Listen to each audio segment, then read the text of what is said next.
আসসালামু আলাইকুম। আজকে আমরা এইচকেবি স্পেশাল প্রোগ্রামের ডিসি মেশিনের একটা ম্যাথ নিয়ে আলোচনা করব। তো প্রাথমিক অবস্থায় আমরা যদি একটু ডাকটার দিকে লক্ষ্য করি, এখানে বলা আছে a separately excited DC generator when running at 1200 rpm supply 200 ampere at 125 volt to a circuit of constant resistance. What will be the current when the speed is dropped to 1000 rpm and the field current is reduced to 80%?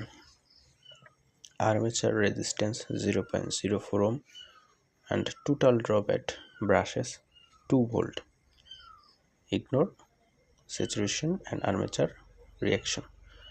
So আমরা এখানে যদি ভালোভাবে লক্ষ্য করি, এখানে বলা আছে একটা সেপারেট এক্সাইটেড ডিসি জেনারেটর দেওয়া আছে যার স্পিড হচ্ছে 1200 আরপিএম এবং আরপিএমে সে রান করতেছে এবং সাপ্লাই দিচ্ছে হচ্ছে 200 অ্যাম্পিয়ার 125 ভোল্ট এবং constant resistance. What will be the current when the speed is drop to 1000?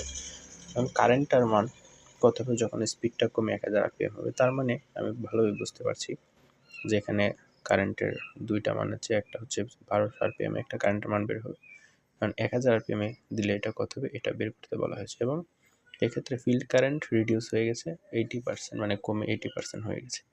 তো আমরা যদি বের করতে চাই, প্রথমে আমরা কী দেওয়া আছে এটা যদি লক্ষ্য করি, তাহলে টার্মিনাল ভোল্টেজ যেটা ডাকে উল্লেখ ছিল 125 ভোল্ট এবং লোড কারেন্ট 200 অ্যাম্পিয়ার, স্পিড দুইটা আছে 1200 আর একটা হচ্ছে 1000।